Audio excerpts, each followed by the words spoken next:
Hola amigos, es un gusto estar el día de hoy con ustedes. Estamos más que agradecidos por estar en su programa, Más allá de tu derecho. Les habla su servidora Neri Yasmín y hablaremos sobre todo lo relacionado con el tema las generalidades del derecho mercantil.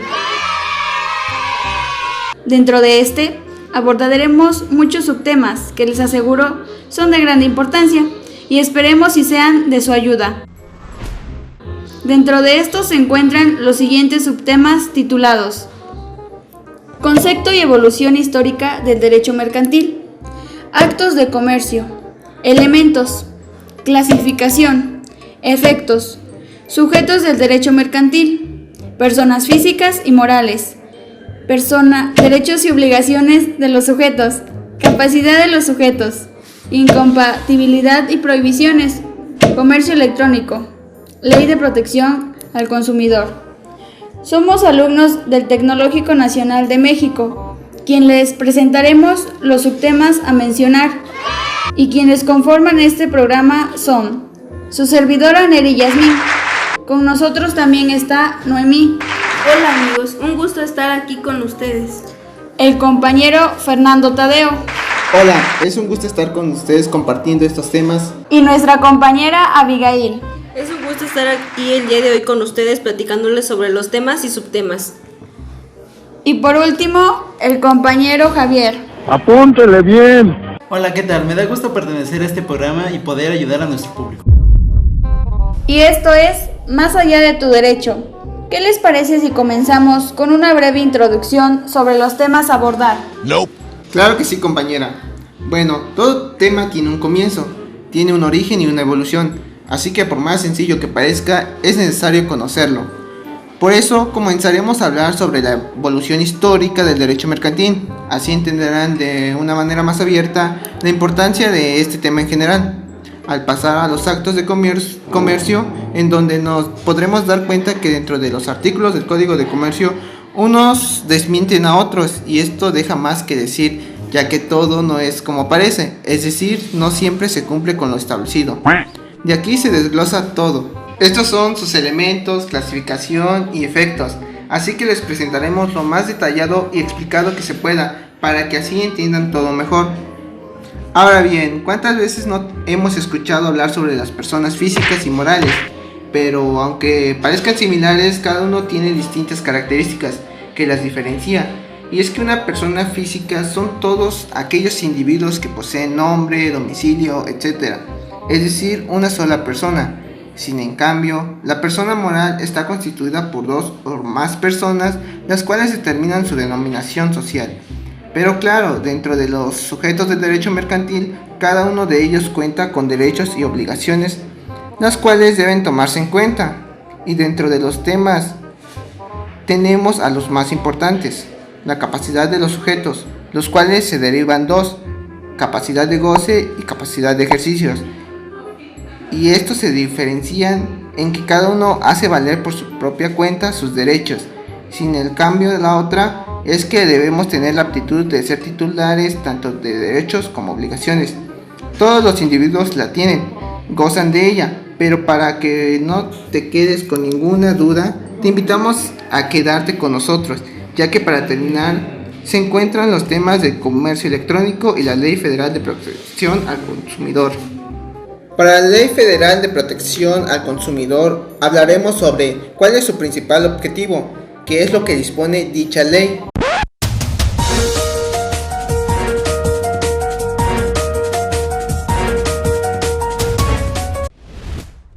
Ahora prosigamos con explicar el primer tema, que es llamado Concepto y evolución histórico del derecho mercantil. Respecto a este tema surge la pregunta: ¿cómo evolucionó el derecho mercantil? Bueno, realmente el surgimiento del derecho mercantil no se puede situar en una determinada época, ya que ésta tiene un desarrollo paulatino. Podemos ubicarnos en la época del Imperio Romano para dar un inicio a las operaciones principales en aquel tiempo, como lo que son la compraventa de bienes o mercancías.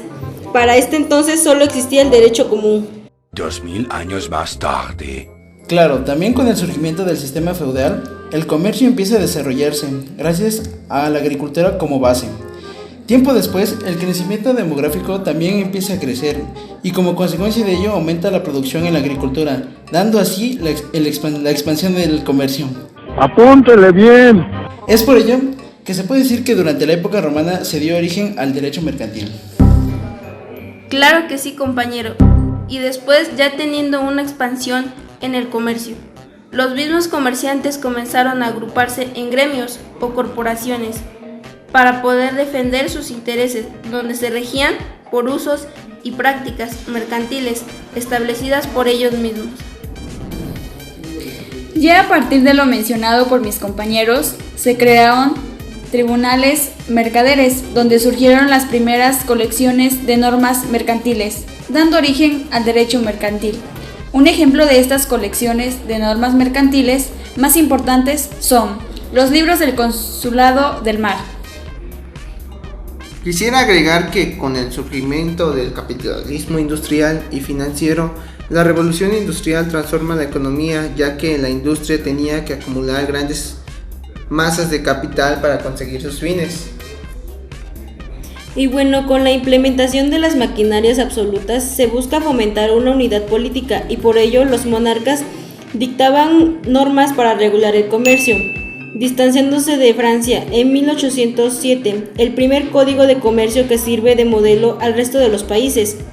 Ahora pasemos al tema central, pero para esto debemos definir qué es el derecho mercantil. Bueno, compañera, respondiendo a tu pregunta, es la rama del derecho privado que regula el conjunto de normas jurídicas en los actos de comercio y de los comerciantes, quienes consumen bienes y servicios. Según Felipe de Jesús Tena, el derecho mercantil son las normas que fungen como fuerzas de medición para los actos económicos y comerciantes dentro de los mercados de las respectivas industrias. En otras palabras, el derecho mercantil vela por el correcto desenvolvimiento de las actividades económicas y establece el marco de intervención de los poderes públicos en caso de que fuera necesario, como en el caso de la protección a los consumidores. El sistema financiero en particular se encuentra fuertemente vigilado dadas las enormes sumas de dinero que moviliza. En las definiciones anteriores podemos ver que todas hacen mención a los actos de comercio, pero en este punto cabe destacar que dentro del Código de Comercio en el artículo 75 no se encuentra bien definidos los actos de comercio y al final del artículo erróneamente dice lo siguiente: en caso de duda, la naturaleza comercial del acto será fijada por árbitro judicial, lo que causa una gran confusión y decir que no tiene caso todo lo que nos dice el artículo, y al final el juez puede determinar un acto de comercio.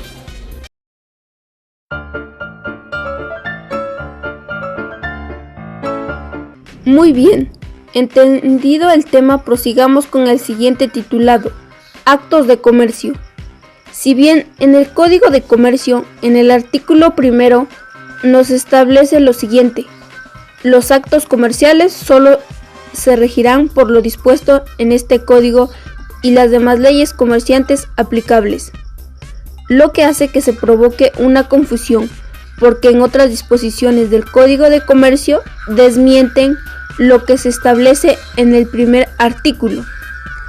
En el Código de Comercio se tienen normas que no solo son aplicables a los actos de comercio, también a los comerciantes en el ejercicio de su peculiar actividad.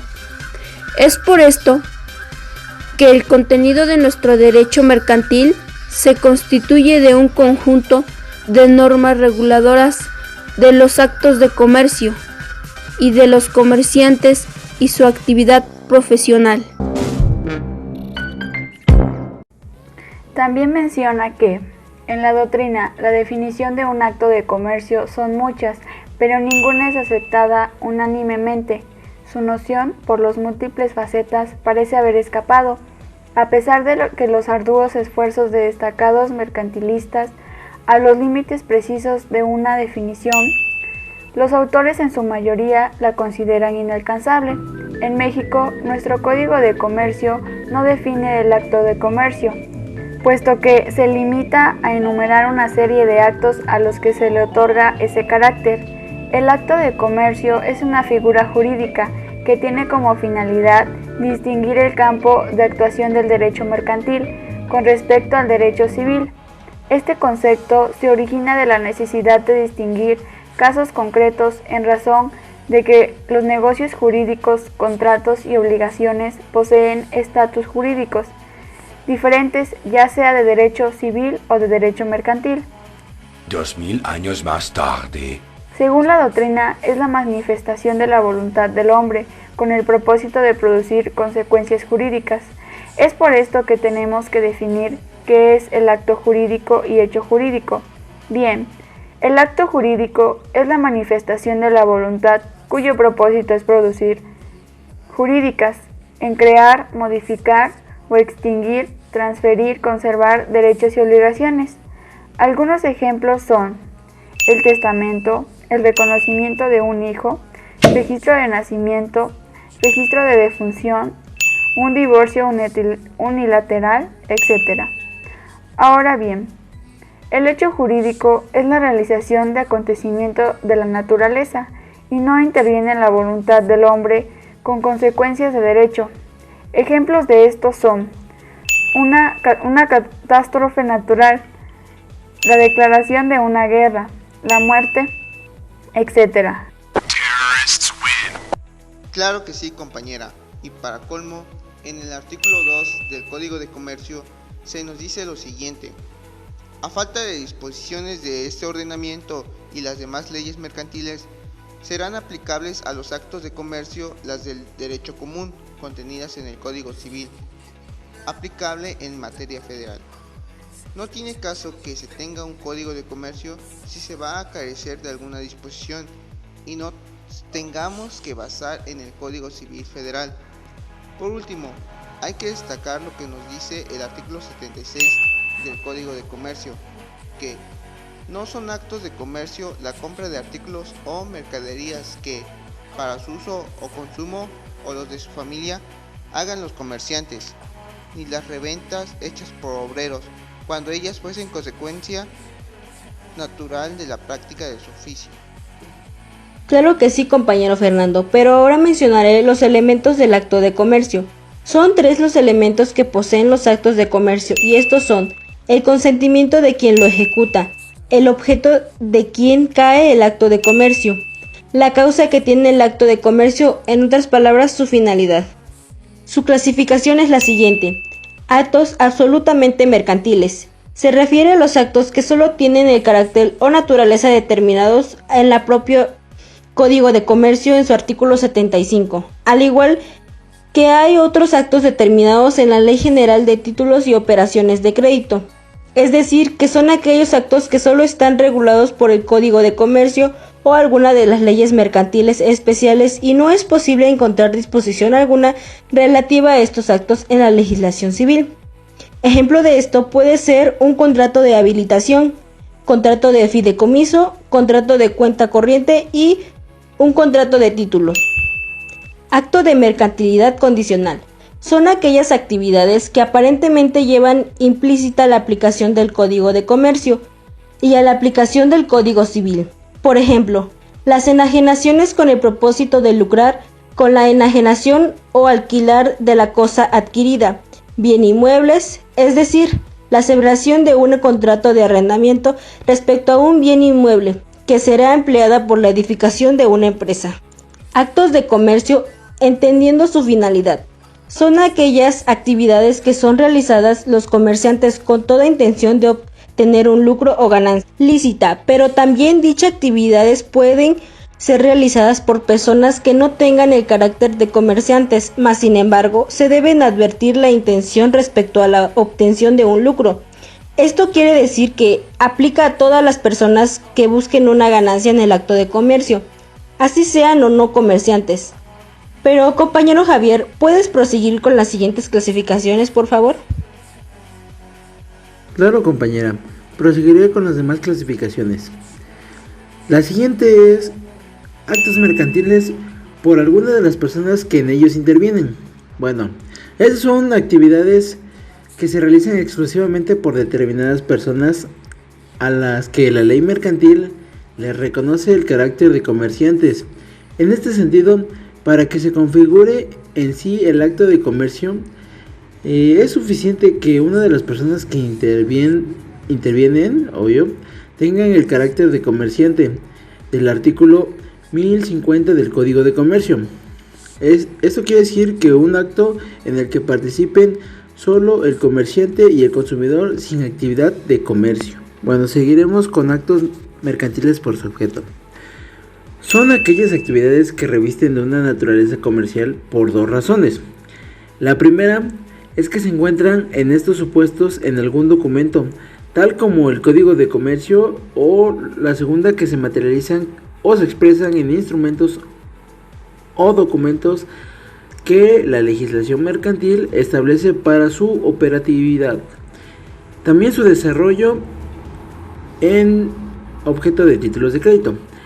Esto básicamente se refiere a los títulos de crédito que se celebran. Y por último serían los actos mercantiles accesorios y conexos. Son aquellas manifestaciones de la voluntad que derivan estrictamente de un acto de comercio principal. En ese sentido, la viabilidad de los actos accesorios dependen estrictamente de los actos de comercio que tienen naturaleza general. Bueno, ahora prosigamos con el tema titulado Sujetos del Derecho Mercantil. Los efectos de los actos de comercio son los siguientes. Los actos de comercio producen consecuencias de derecho, por lo tanto, se crean, modifican, transmitan, declaren o extingan derechos y obligaciones entre los comerciantes. Es por esto que se originan obligaciones de dar, hacer o no hacer, y en algunos casos también la declaración de un derecho, al igual el cumplimiento por un tercero. Dar se refiere a la transmisión de un objeto o cosa de un deudor a un acreedor. Hay que destacar que en esta obligación el acreedor puede hacer uso de la fuerza si es necesario para exigir el cumplimiento de la contraprestación.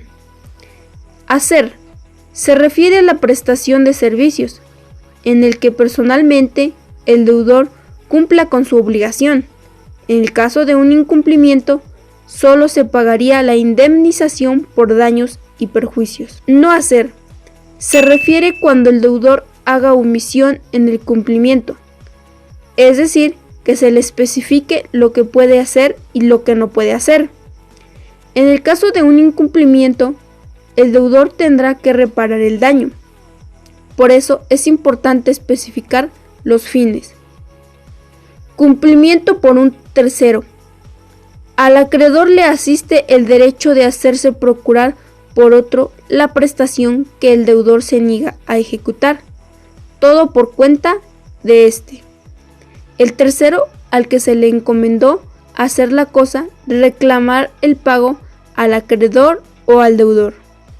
Si el tercero cumpliere con la prestación y el acreedor no le pagara, el tercero se subrogaría en los derechos del acreedor contra el deudor, según en los artículos 594 y 596 del Código Civil.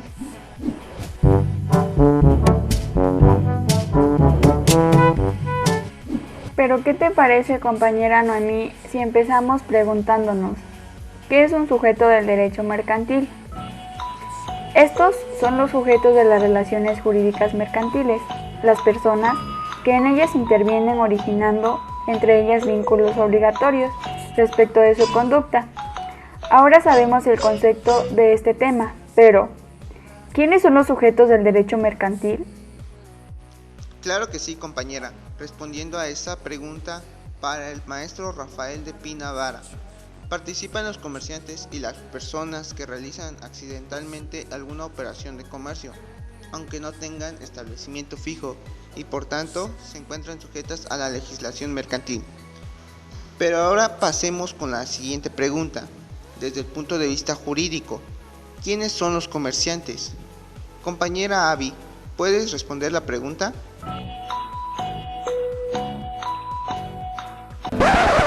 Bueno, desde mi punto de vista jurídico, las personas que habitualmente realizan operaciones de compra-venta o de permuta, y aquellas otras que se dedican a actividades de carácter industrial y agrícola. Existen dos clases de comerciantes entre los sujetos del derecho mercantil, que tradicionalmente han sido denominadas personas físicas y morales.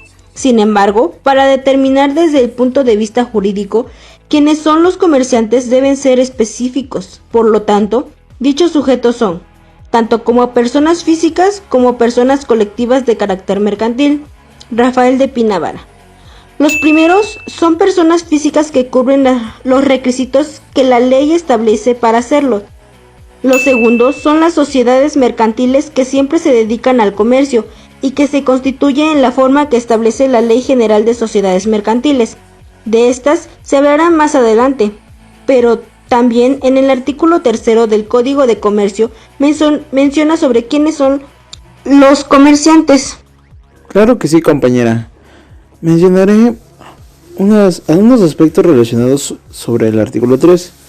Bueno, estos se encuentran en la sección llamada Título Primero de los Comerciantes. Artículo 3. Se reputan en derecho comerciantes aquellas personas teniendo la capacidad legal para ejercer el comercio, hacen de él su propia ocupación ordinaria. Bueno, por lo que respecta a esta fracción del artículo 3, se refiere a la capacidad de ejercicio y no a la de goce. Esto es como lo señala el artículo 5 del Código de Comercio. Tiene la capacidad legal para ejercer el comercio toda persona que según las leyes comunes es hábil para contratar y obligarse, y a quien las mismas leyes no prohíben expresarse la profesión del comercio, tienen capacidad legal para ejercerlo. En el punto número 2 encontramos lo que son las sociedades constituidas con arreglo a las leyes mercantiles. Bueno, para efectos de esta segunda fracción, la ley mercantil impone la forma social para determinadas empresas de importancia y trascendencia para la economía nacional. Esto quiere decir que las personas morales organizadas conforme a algunos de los tipos de sociedades mercantiles tienen la consideración legal de comerciante, cualquiera que sean las actividades a las que se dediquen e independientemente de la nacionalidad que a las propias sociedades se les atribuya. Mantilla Molina. Número 3. Las sociedades extranjeras o las agencias sucursales de estas que dentro del territorio nacional ejerzan actos de comercio. Conforme a esta última fracción se consideran sociedades extranjeras las que se constituyen de acuerdo con las leyes extranjeras o tengan su domicilio en el extranjero. Pero de acuerdo con nuestra legislación, solo podrán ejercer el comercio dichas sociedades a partir de su inscripción en el registro público de comercio. Y para tener la calidad de comerciante se requiere que ejerzan actos de comercio dentro del territorio nacional. Esto nos menciona el artículo, pero también en donde menciona sobre los comerciantes. Este se encuentra en el artículo 4, que nos dice: Artículo 4. Las personas que accidentalmente, con o sin establecimiento fijo, hagan alguna operación de comercio, aunque no son en derecho comerciantes, quedan, sin embargo, sujetas por ella a las leyes mercantiles. Por tanto, los labradores y fabricantes, y en general todos los que tienen planteados almacén o tiendas en alguna población para el expendio de los frutos de su finca, o de los productos ya elaborados de su industria o trabajo, sin hacerles alteración al expenderlos, serán considerados comerciantes en cuanto concierne a sus almacenes o tiendas. Al mencionar estos artículos podemos concluir que para ser considerados comerciantes se requieren los siguientes elementos: capacidad, ejercicio del comercio, ocupación ordinaria, incluso la realización de actos de comercio de manera accidentalmente. Ahora, pasemos al siguiente tema llamado personas físicas y morales. Cuando hablamos de las personas físicas, es aquella formada por una sola persona, un individuo que se caracteriza por tener un nombre, nacionalidad, estado civil, patrimonio, siendo otorgada por atributos los cuales son aquellas propiedades o características de la identidad propia. Otro caso está el dueño de los autobuses que salen de la localidad de la ciudad de Tehuacán, quienes a su vez tienen trabajadores que son choferes, los cuales se les asignan ciertos horarios de salida que tienen que respetar. Pero las personas se han quejado ya que los conductores no respetan su horario, por lo que aquí vemos que el dueño, siendo el representante, no está cumpliendo con sus obligaciones que le atribuyen. Por otro lado, las personas morales son un conjunto conformado por dos o más personas, a quienes el Estado les concibe derechos y obligaciones, eso siempre y cuando actúen de buena fe. Las personas morales se obligan a través de sus representantes legales, de conformidad con el objeto social por el cual fue creada. Artículo 25 del Código Civil Federal.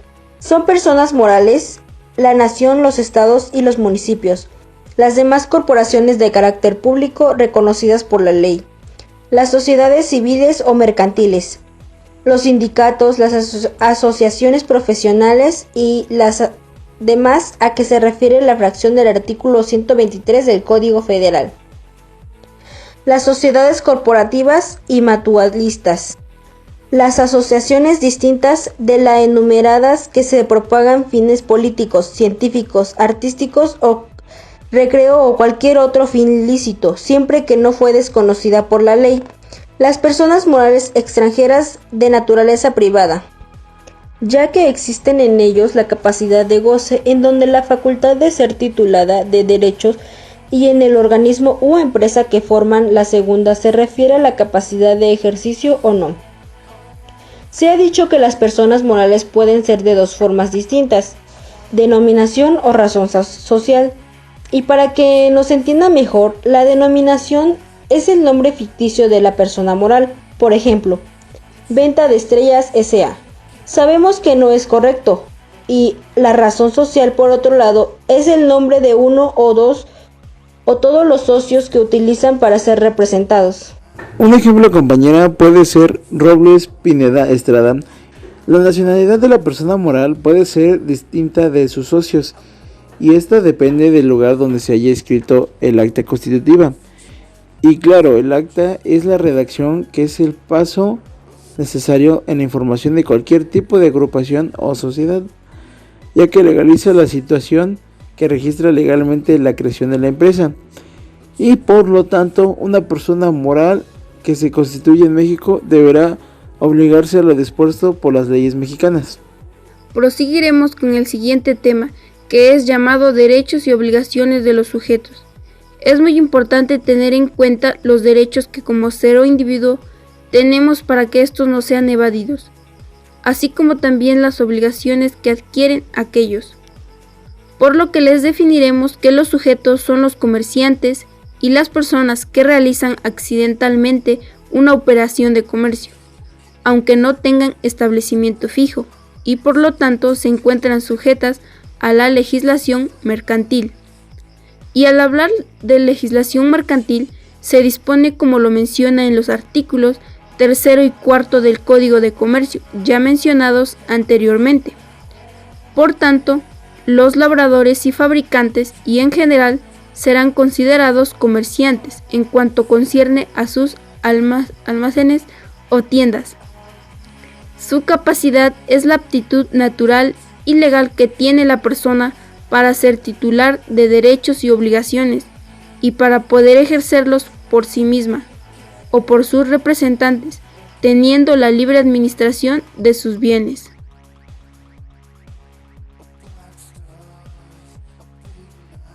Ahora pasemos al siguiente tema llamado capacidad de los sujetos.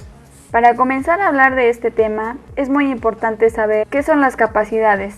Está entendida como la aptitud que tiene una persona para ser titular de derechos y obligaciones y para poder ejercerlos por sí misma o representantes. Es importante mencionar que la capacidad se adquiere durante la gestación hasta el momento del nacimiento y se termina con la muerte. Al hablar de personas físicas, es al ser concebido. Ya está el sujeto de derechos y obligaciones, se considera bajo protección de la ley y solo hasta que nazca adquiere la capacidad jurídica. Pero al hablar de las personas morales, estas adquieren la capacidad desde el registro público del acta constitutiva y la pierden con el acto de liquidación. Dentro de la capacidad jurídica existe la capacidad de goce y de ejercicio. De goce es la aptitud de la persona de ser titular de derechos y obligaciones. Todos los individuos la tienen y gozan de ella. De ejercicio o capacidad total es la posibilidad jurídica de un sujeto para hacer valer directamente sus derechos, celebrar en nombre propio los actos jurídicos, contraer y cumplir obligaciones. Claro que sí, compañera, pero también la capacidad de ejercicio requiere capacidad de discernimiento de la persona para comprender las consecuencias de sus actos, que no haya sido declarada en estado de interdicción. Sin en cambio, la incapacidad se entiende como la falta de capacidad de ejercicio, causado por perturbaciones mentales. Existen dos tipos, la natural derivada de la propia naturaleza y la legal, prevista para determinadas personas en cuanto a determinados actos jurídicos.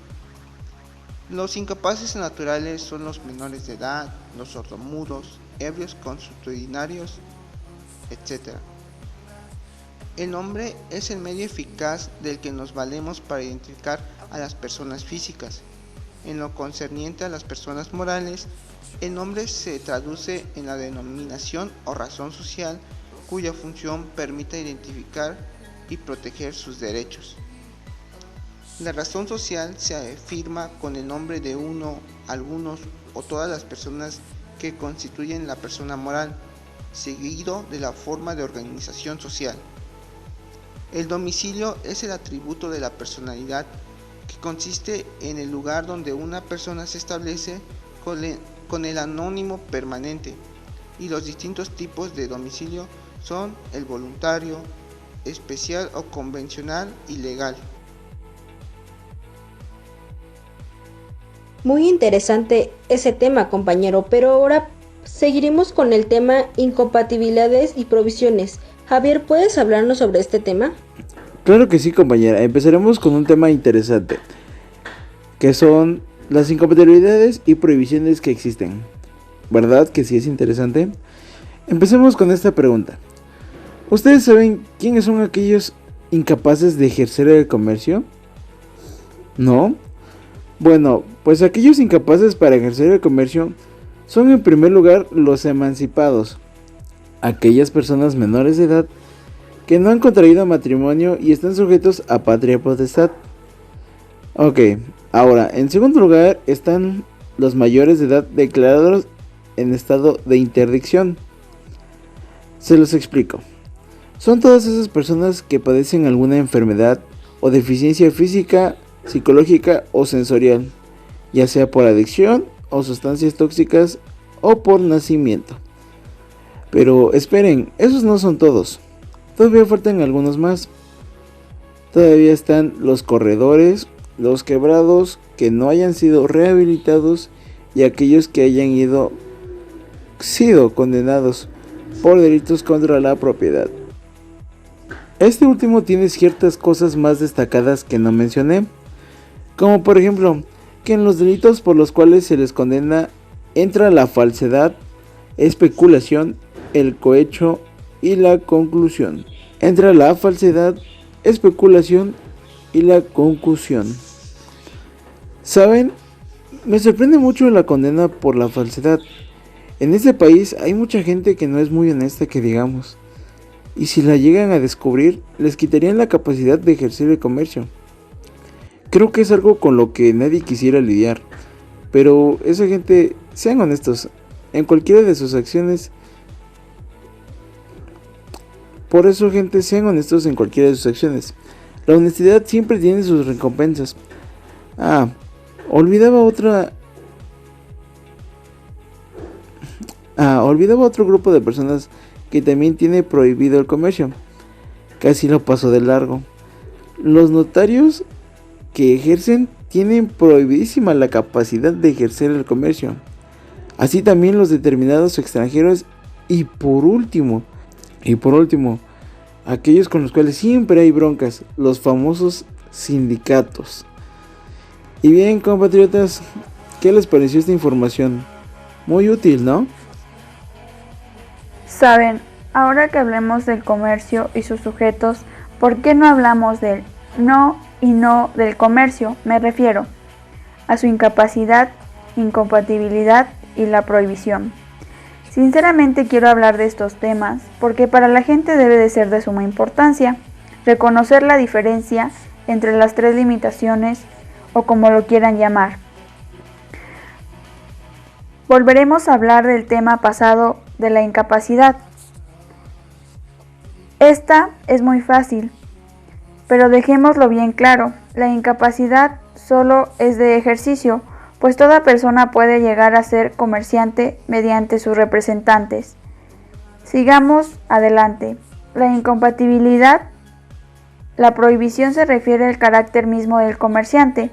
La incompatibilidad depende de la voluntad de la persona de determinarla, abandonando la profesión que hace imposible declararse el comercio. En cuanto a la prohibición, se impone por circunstancias que no dependen del afectado desaparecer. Interesante tema, compañeros. Pero ¿qué les parece si pasamos al siguiente, llamado comercio electrónico? Para empezar, ¿qué es el comercio electrónico?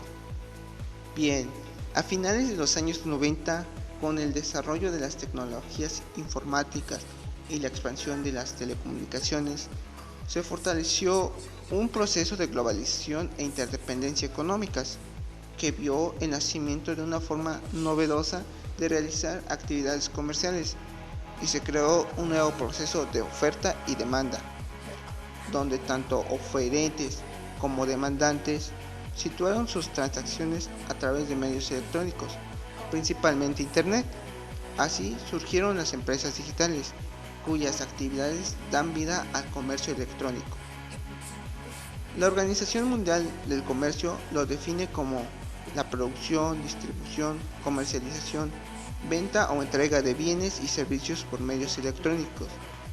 El comercio electrónico ofrece diversas bondades a todos los diferentes agentes económicos. Les platicaré de algunas ventajas que tienen los consumidores. Los consumidores tienen ventajas como evitar costos de desplazamiento, una mayor oferta de productos y servicios, costos menores de ciertos productos en comparación al mercado físico. Por su parte, las empresas encuentran menores barreras de mercado, una mayor cantidad de clientes potenciales.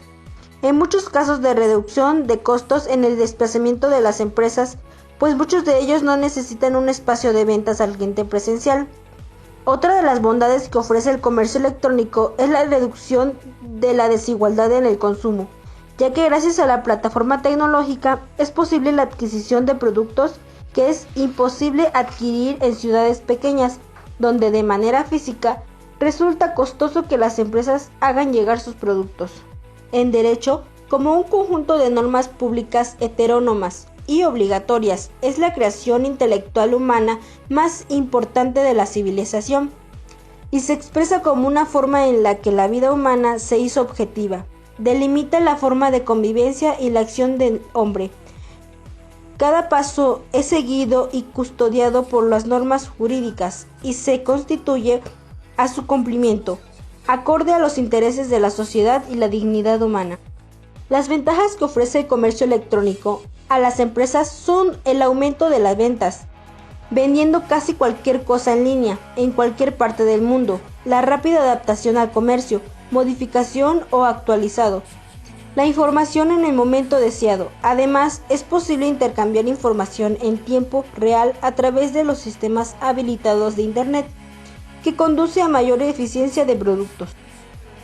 Ahora, ¿qué les parece si hablamos sobre la Ley Federal de Protección al Consumidor?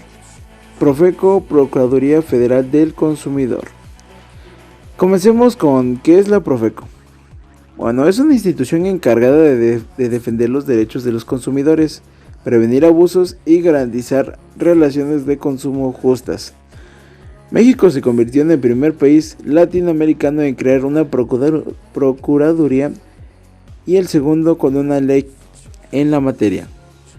Pero se preguntarán, ¿qué defiende la Profeco?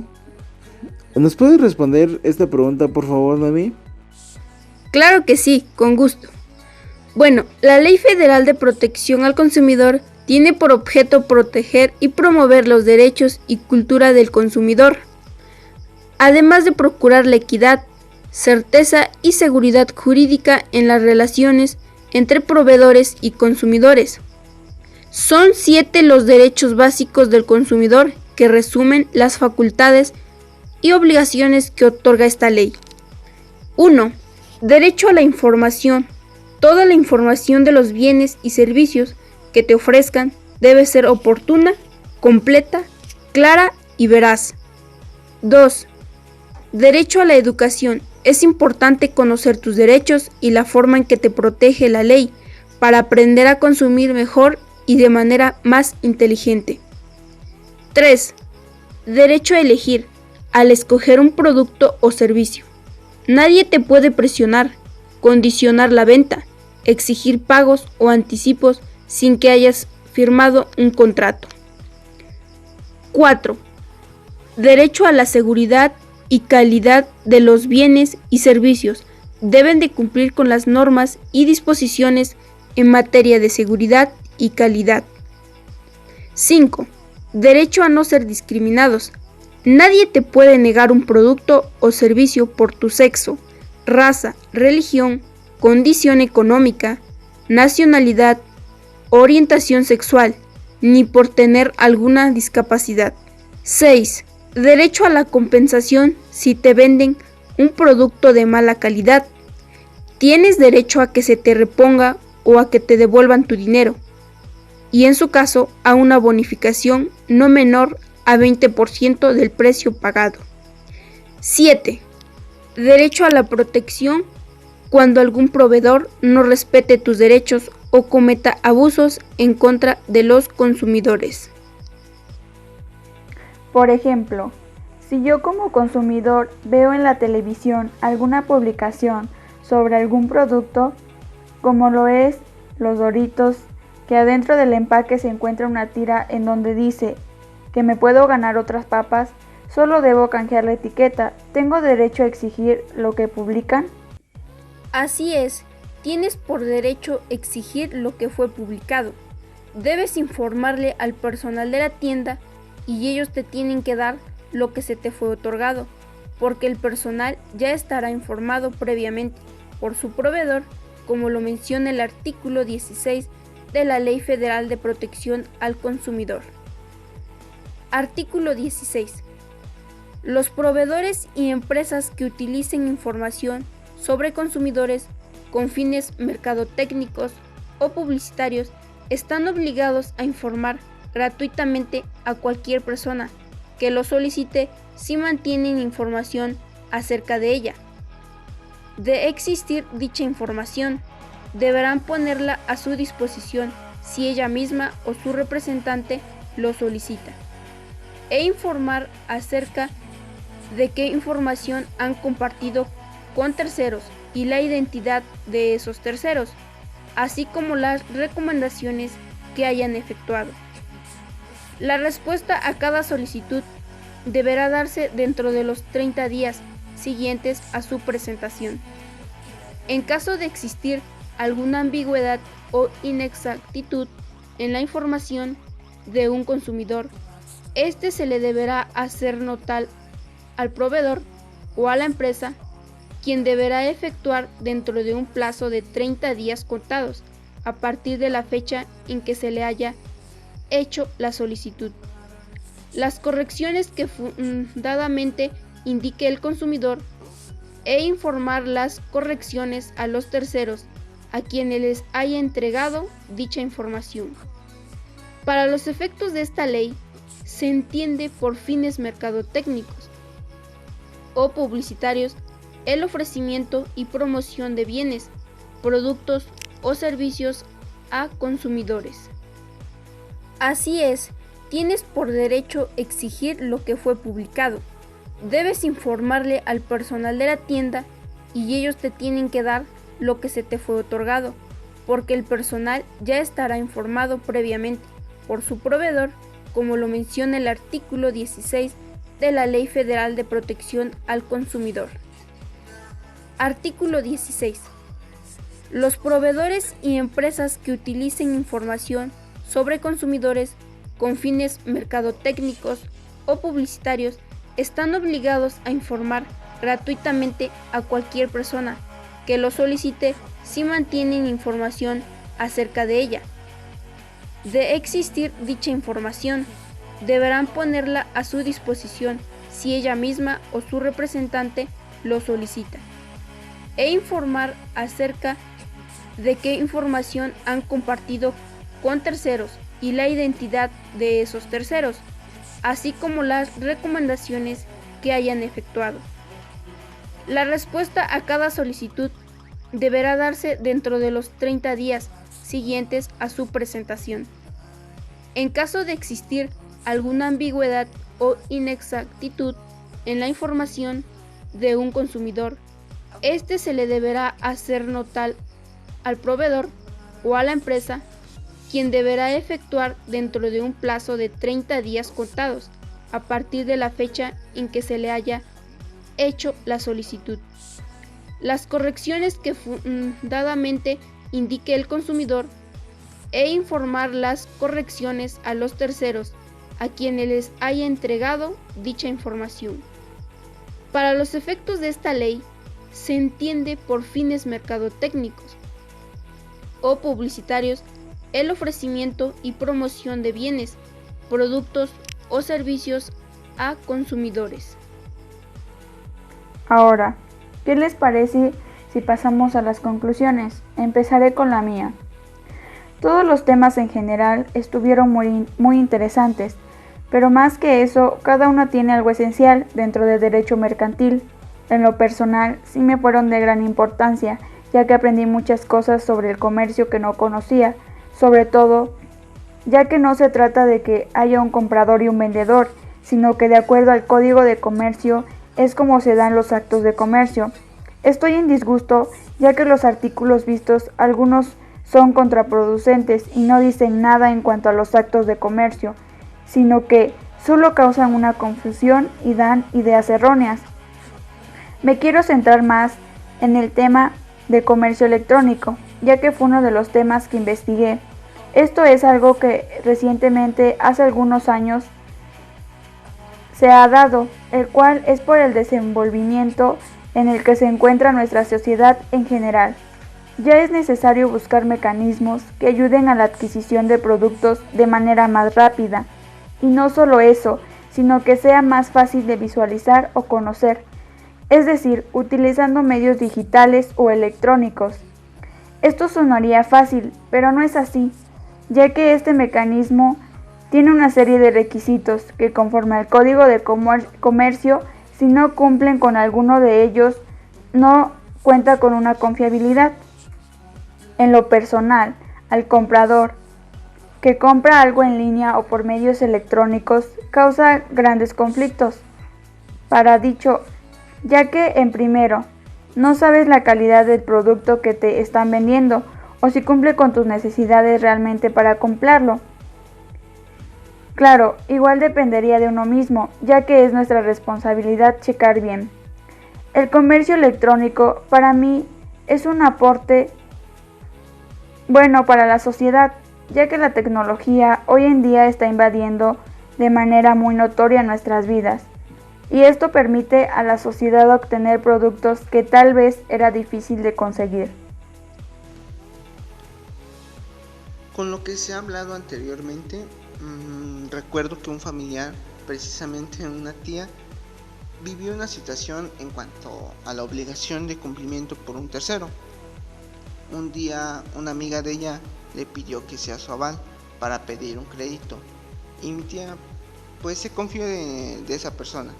Bueno, al final su amiga empezó a quedar mal para liquidar el crédito y la financiera terminó cobrándole a mi tía, lamentablemente.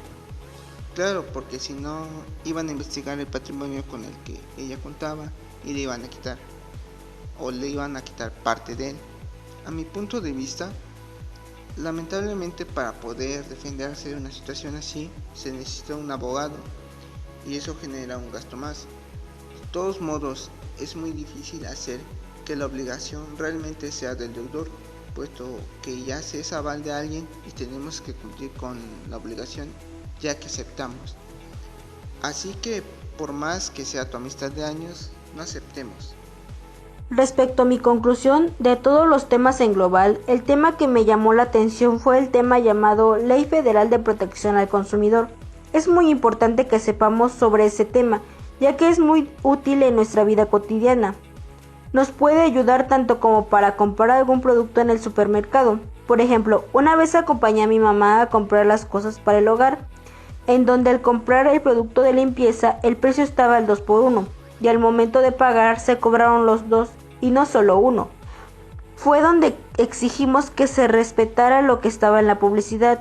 Solo pedimos que respetaran la promoción y al decirlo la señorita nos dijo que se les había olvidado quitar la publicidad y no se nos respetó el precio, por lo cual decidimos no comprar nada, pero ahora sé que tengo derecho a exigir lo que está publicado. También, como mencionaron antes, sobre la promoción de las sabritas o las papas, en donde hay una tira en donde dice que canjees el cupón y que te regalan otras papitas. Tenemos derecho a canjear ese cupón porque fue exhibido tanto en la televisión como publicada. Y tenemos derecho a exigir. Ese es mi punto de vista y lo que me ayudó en mi vida cotidiana. De estos temas que hemos hablado, me ha tocado presenciar el punto de incapacidad. A veces en ciertos lugares te encuentras muchos menores de edad no emancipados ejerciendo el comercio. ¿Se ve algo tan normal con este tipo de personas? Sí, he comprado varios artículos de gran valor, poniendo en riesgo el compromiso de compra y venta porque no se cumplen las reglas de comercio. Y si te llegas a quejar, lo ven de mala manera, porque no cumplen con las reglas. Pero bueno, vivimos en nuestro México lindo y querido, surrealista en cualquier cosa que pueda pasar. Conociendo cada uno de los temas ya vistos, iniciando como ha surgido hasta ahora el comercio y que cada individuo hace compra-venta de bienes. Pero claro, lo primero antes del comercio es la agricultura, en donde se siembran y cultivan diferentes granos. Y llegado a su tiempo de distribuir, es como se desarrolla el comercio, quienes son los comerciantes, quienes realizan la venta. Diferentes actuaciones y cambios que surgían. Es por eso que se da el primer código de comercio por los demás países. Pero así como se genera, tiene que estar presente el derecho concedido a las actividades que realiza el Estado o país. Parte de ello también se conocen a las personas físicas y morales que se han formado, pero muchas de las veces, desafortunadamente, siendo una sola o un grupo de socios, no tiene una óptima responsabilidad para ejercer sus obligaciones. En el caso de una sola persona, por ejemplo, el dueño de Autotransporte Santa Ana Telostoc, Tehuacán, no respetan su horario de salida y en ocasiones no salen, por lo que los pasajeros se han molestado mucho, pero aún así siguen viajando. Mi solución a ello es convocar a una junta a toda la población para dialogar, llegando a un acuerdo y hacer valer nuestro derecho, pero sobre todo conseguir que cumplan con sus obligaciones, ya que nosotros, como beneficiarios, estamos pagando un costo. Eso fue todo, amigos. Estuvo muy interesante este video, ¿no creen? Bueno, nos despedimos. No es un adiós sino hasta pronto, amigos. Denle like a este video, dejen sus comentarios y activen las notificaciones para que no se pierdan ningún video, porque seguiremos subiendo.